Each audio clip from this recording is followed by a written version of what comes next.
मैं आपको screen share कर दूं।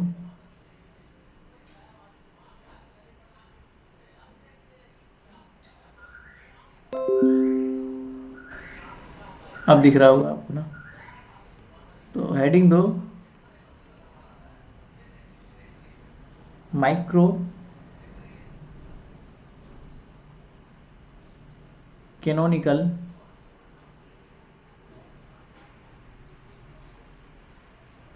Ensemble, micro canonical ensemble. इसको बोलेंगे सेकर टेट्रोड, सेकर टेट्रोड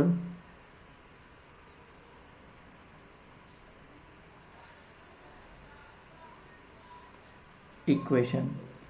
इसमें क्या होता है, let us consider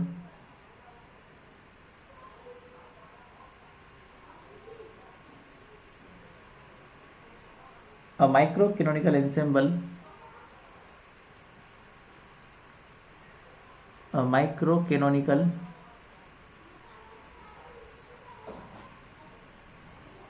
ensemble of gas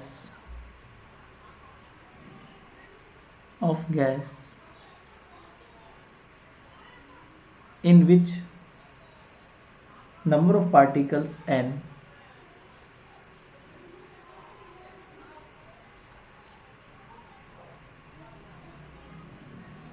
number of particles n, mass of particle m,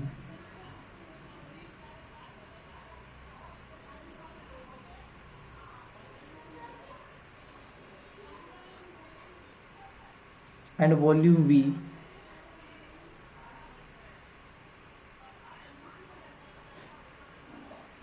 with energy u। तो एक गैस मान लेते हैं हम लोग, क्योंकि गैसेस जो होती है वो माइक्रो कैनोनिकल एंसेंबल में ही होती है। ये उसके पैरामीटर्स हैं।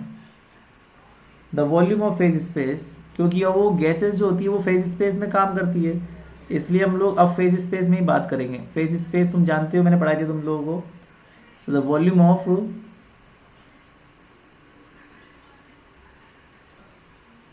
फेज स्पेस वो ये होता है, इसको डेल्टा सिग्मा बोल सकते हैं वॉल्यूम को। तो ये पोजीशन स्पेस का complete volume multiply with the momentum space complete volume, that is momentum space complete volume, equation 1। ठीक है। So if we consider a case of a perfect gas, so if we consider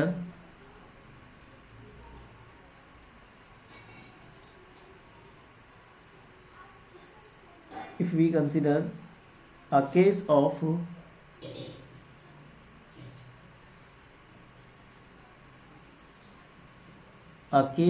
perfect gas, मतलब एकदम एकदम real gas, in which interaction between particle, in which मतलब perfect मतलब ideal gas, in which the interaction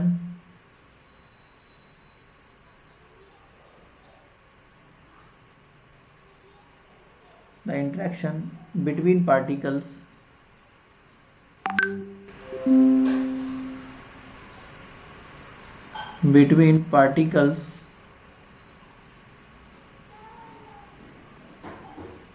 is not present, is not present.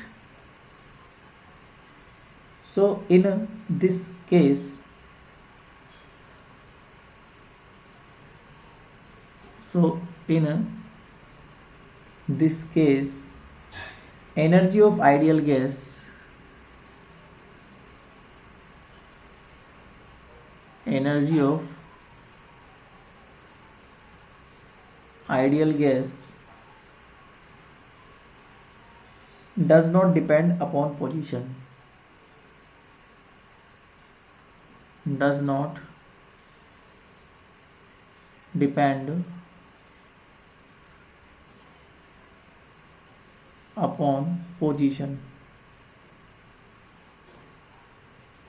तो इसका मतलब ये है कि अगर हम पोजीशन स्पेस की बात करें तो वो फिक्स होता है। जैसे मान लो पोजीशन स्पेस में क्या होता है, डी एक्स होता है, डी वाई होता है ना। तो ये डी एक्स वाले हो गए, फिर डी वाई वाले भी हो गए मान लो। So D Y one, D Y two, D Y N तक मान लो। इसी प्रकार डी जेड मान लो तो डी जेड वन। तो ये कंप्लीटली पोजीशन स्पेस है, तो इसका वॉल्यूम फिक्स होता है। एन पार्टिकल के लिए वी मान लेते हैं हम लोग। तो ये वेरिएबल नहीं है, वेरिएबल क्या है, मोमेंटम स्पेस का वॉल्यूम है। तो अगर मैं ये पोजीशन स्पेस को फिक्स कर दूं और इसका जो कंप्लीट फेज स्पेस का वॉल्यूम है वो क्या हो जाएगा मेरे लिए, तो वो हो जाएगा actually delta sigma is equal to हो जाएगा V to the power N and D P one, D P two, last में डी पी एन। ठीक है, तो इक्वेशन नंबर वन, इसको दो बोल दो, चलो ठीक है। So to evaluate the momentum integral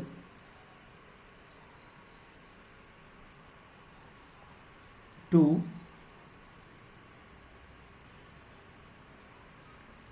evaluate the momentum integral, अब आपको मोमेंटम स्पेस का भी तो निकालना पड़ेगा volume.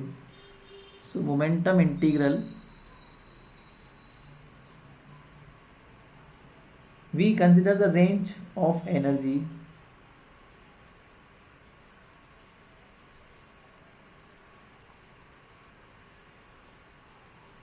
we consider the range of energy, एक एनर्जी रेंज ले लेते हैं हम लोग। एनर्जी वैल्यू कहाँ से कहाँ तक कि u माइनस डेल्टा यू से लेके और u प्लस डेल्टा यू, यहाँ तक हम लोग ले लेते हैं एक एनर्जी रेंज। मतलब u से थोड़ा इधर और थोड़ा उधर, और इस बीच में एक एनर्जी और मान लेते हैं हम लोग, दैट इज हैमिल्टोनियन एनर्जी जिसको हम बोलते हैं। तो u कहाँ से कहाँ तक, u माइनस डेल्टा यू, इससे इसी बीच में हम लोग मानेंगे। सो h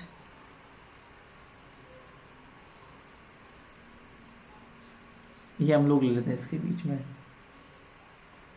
है ना। So in this case the integral of momentum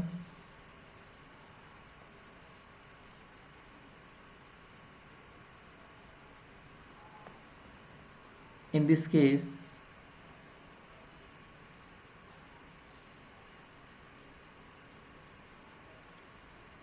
the integral of momentum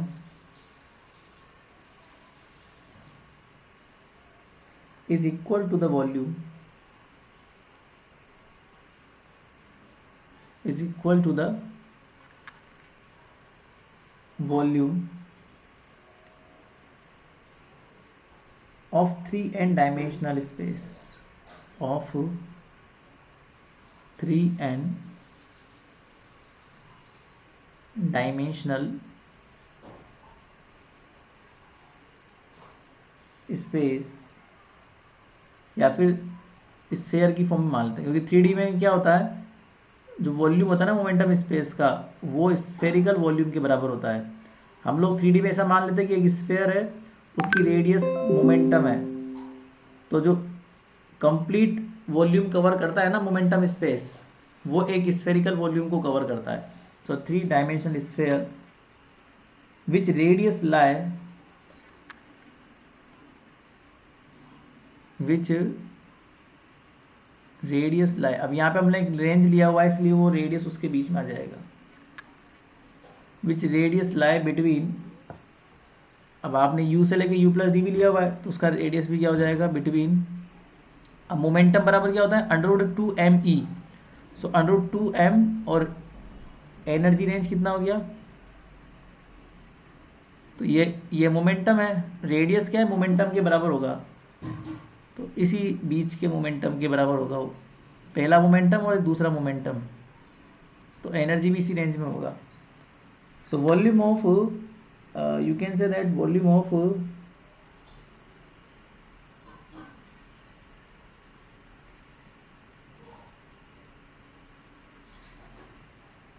three dimensional sphere of radius R, volume of, हम जानते हैं कि 3D स्फीयर का जो वॉल्यूम क्या होता है, जिसका रेडियस आर होता है। यहाँ तो रेडियस क्या है, मोमेंटम है, बट अगर रेडियस आर होता है तो थ्री डायमेंशन स्फीयर का वॉल्यूम हम लोग जानते हैं कितना होता है, v is equal to 4/3 πr³। अब बेटा आर अगर थोड़ा सा एडजस्ट करूँ मैं और √π का ऊपर नीचे मल्टीप्लाई कर दूँ, सपोज मैंने √π का ऊपर नीचे मल्टीप्लाई कर दिया तो ऊपर क्या हो जाएगा, π⁵ और नीचे भी √π का मल्टीप्लाई कर दोगे तो √π। थोड़ा रीअरेंज कर लो इसको, तो क्या मैं इसको ऐसे लिख सकता हूँ कि π⁵ r³ अपॉन 3/4 एंड √π का वैल्यू गामा होता है, दैट इज गामा हाफ का वैल्यू √π होता है, तो इसको हम गामा हाफ लिख सकते हैं। मैथमेटिक्स में आप देखना तो गामा हाफ का वैल्यू पाई होता है। तो इसको अगर मैं ऐसे लिखना चाहूँ तो इसको ऐसे भी लिख सकता हूँ ना मैं, that is π⁵ r⁵ and 3/2 factorial, ऐसे भी लिख सकते हैं। तो ये 3 डायमेंशन के लिए था, ये किसके लिए था, 3D के लिए। अगर यही फिनोमिना अगर मैं n डायमेंशन के लिए कर दूं, सो 4n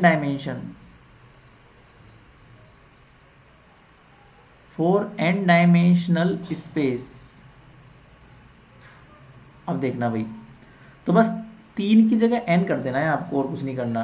तो 3 की जगह n कर दो तो n/2, जहाँ जहाँ भी 3 लिखा हुआ है वहाँ n कर दो, यहाँ 3 लिखा हुआ है तो यहाँ पे n कर दो, तो यहाँ पे n कर दो, और यहाँ भी नीचे 3 लिखा हुआ है तो वहाँ n कर दो। ठीक है, अब इस वैल्यू को आप ऊपर पुट कर दो, या फिर ऐसे लिख दो, अगर मान लो डायमेंशन 3n हो जाए, so for 3n dimensional space, यहीं कर दो, ये n डायमेंशन हो गया, इसके बाद 3n डायमेंशन स्पेस की बात कर दो, फॉर 3n, इसका मतलब पार्टिकल n हो और हर एक का डायमेंशन 3 हो, तो ये 3n डायमेंशन स्पेस हो जाएगा। पार्टिकल n और हर एक का डायमेंशन 3, तो 3n डायमेंशन स्पेस हो जाएगा। तो ये 3n के लिए हो जाएगा फॉर्मूला। ठीक है, बस अब इसको ऊपर पुट करना है आपको। कौन सी इक्वेशन में पुट कर दूं मैं, ये देखो इक्वेशन नंबर जो 2 दिख रही है ना तुम्हें, उसमें पुट कर दो, इक्वेशन नंबर 2 में, है ना, क्योंकि ये n पार्टिकल के लिए बात कर रहा है वो। अगर हर एक पार्टिकल का डायमेंशन 3 है तो इक्वेशन नंबर 2 में पुट कर दो। सो फ्रॉम इक्वेशन 2, और ये मोमेंटम स्पेस का वॉल्यूम है, this is the volume of the momentum space. तो यहाँ पर सारे ही मोमेंटम की डायमेंशन वाला वॉल्यूम आ जाएगा ये। तो ये हम ऊपर पुट करेंगे तो डेल्टा गामा जो है आपका वो कितना हो जाएगा मेरे पास, v⁴n π⁵3n/2 एंड यहाँ पर हो जाएगा रेडियस। अब रेडियस जो है ना वो मोमेंटम है, और मोमेंटम बराबर √2m ही होता है, तो √2m लिख दो यहाँ पर। रेडियस तो क्या मोमेंटम ही होता है, ये रेडियस नॉर्मल रेडियस नहीं है, और ये है फैक्टोरियल 3n/2। इक्वेशन नंबर जो भी आपका आया 4, 5 जो भी है ना। अब ये तुम्हें पता होना चाहिए, अपन ने पहले भी प्रूफ किया हुआ है कि स्टैटिस्टिकल एंट्रोपी क्या होती है, कल ही प्रूफ किया था। We know that statistical entropy,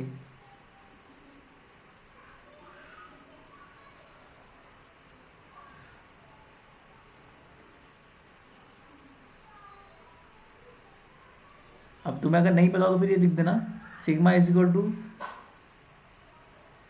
तुम लोगों ने कल लिखा था थर्मोडायनेमिकल एंट्रोपी बराबर k ln ω, और एक होती है स्टैटिस्टिकल एंट्रोपी जो होती है sigma is equal to ln delta gamma. ये प्रूफ शायद ना किया हो, बट हाँ इसको याद कर लेना तुम लोग, इसको लर्न कर लेना। तो ये सिग डेल्टा गामा की वैल्यू पुट कर दो तो सिग्मा बराबर कितना हो जाएगा, ln एंड जैसे आप वैल्यू पुट कर दो v to the power n and pi to the power 3n/2 और 2mu to the power 3n/2 upon 3n/2 factorial. अब तुम्हें कुछ चीज़ें काम में लेनी है। सबसे पहले हम एक रूल काम में लेंगे और उस रूल के अकॉर्डिंग अगर log में a/b होता है ना तो उसको हम लोग ऐसे लिख सकते हैं कि log a minus log b। ये आपको पता होना चाहिए log की प्रॉपर्टी होती है। ln मतलब होता है e बेस log। तो log की प्रॉपर्टी से आपको ये चीज़ लिखनी पड़ेगी। तो यहाँ पे a/b है तो हम ऐसे लिख सकते हैं ना इसको ln b to the power n pi to the power 3n/2 2mu to the power 3n/2 minus ln 3n/2 factorial. अब मैं एक और रूल काम में लूँगा जो तुम्हें याद होना चाहिए। स्टर्लिंग फॉर्मूला बोलते हैं इस चीज़ को, स्टर्लिंग फॉर्मूला। स्टर्लिंग फॉर्मूला या फिर एक रूल ये होता है कि log फैक्टोरियल n अगर लिखा होता है तो इसे लिखते हैं n log n minus n। तो यहाँ पे फैक्टोरियल 3n/2 लिखा हुआ है तो इसको मैं उसी अकॉर्डिंग लिखने वाला हूँ। तो देखो कैसे लिखेंगे इसको ना, तो ln v to the power n pi to the power 3n/2 2mu to the power minus n log n, ये n log n minus minus plus n। तो ये फॉर्मूला हो गया। अब ये एक प्रॉपर्टी और होती है कि अगर log के आगे कुछ चीज़ रखी हुई है, मतलब log के अगर पावर में कुछ है तो वो आगे आ जाता है ना, और अगर आगे कुछ है तो वो पावर में चला जाता है। तो इसके आगे मान लो ये है तो ये पावर में चला जाएगा। तो इसको मैं ऐसे लिख सकता हूँ ना, ln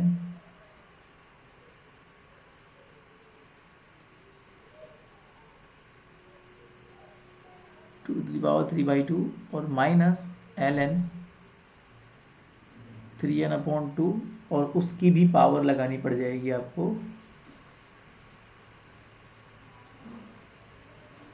3n/2 और प्लस 3n/2। वापस से वही property log a minus log b बराबर log a/b हो जाएगा। सो log a/b कर दो तो log a/b, ये log a और log b है ना, तो log a माइनस b बराबर क्या होता है log a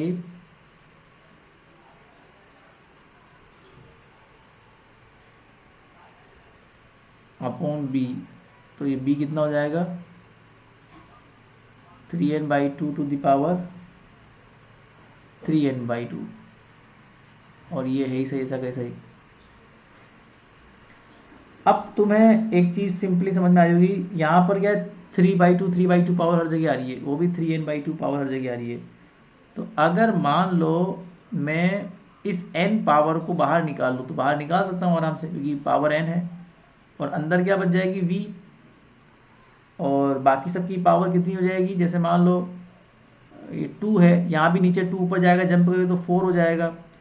सो 4 पाई आ जाएगा, m आ जाएगा, u आ जाएगा अपॉन 3n, और सबकी पावर क्या लग जाएगी, n तो बाहर निकाल ही लिया तो सबकी पावर कितनी जाएगी 3/2 प्लस, अच्छा ये तो प्लस था ना, तो plus equation number 5। So equation number 5 does not follow the property of entropy. ये एक्सपेरिमेंटली गलत इक्वेशन है, इक्वेशन 5 सिग्मा बराबर ये गलत इक्वेशन है theoretically. So equation 5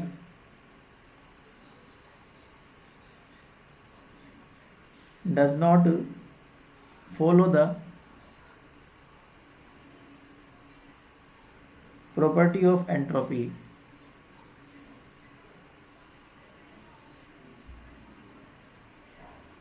property of entropy मतलब प्रॉपर्टी होती है कि entropy is a additive quantity, तो इस प्रॉपर्टी को फॉलो नहीं कर रहा वो।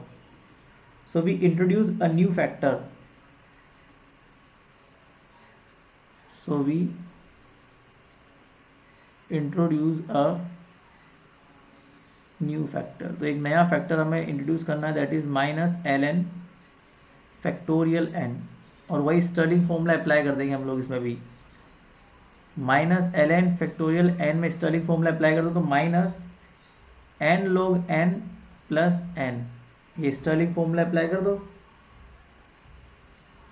और ये कैपिटल एन लिखना है ना, क्योंकि हम लोग कैपिटल एन काम में ले रहे हैं।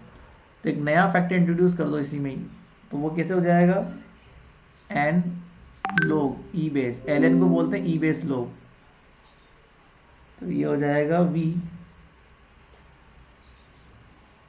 4 pi M U upon 3n to the power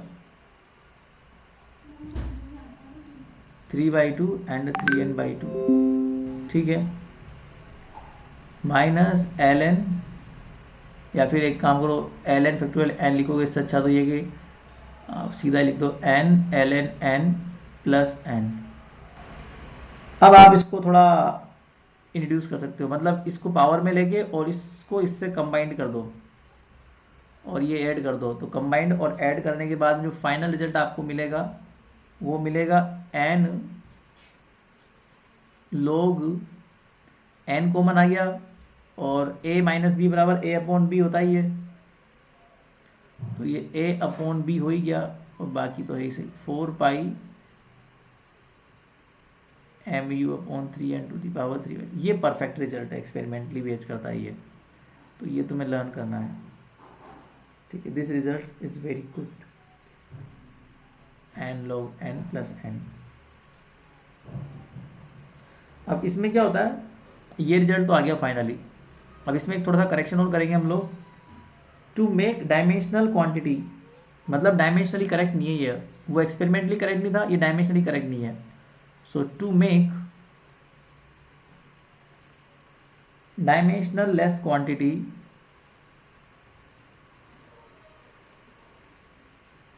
dimensional less quantity, क्योंकि लॉग के अंदर जो होता है ना वो डायमेंशन लेस होता है। अब ये वॉल्यूम है तो वॉल्यूम को डायमेंशन लेस करने के लिए हमें नीचे वॉल्यूम लाना पड़ेगा। We divide a factor, we divide a factor, कौन सा डिवाइड करेंगे हम फैक्टर को, we divide a factor h to the power 3n, that is the minimum volume. So according to quantum mechanics, so according to quantum mechanics,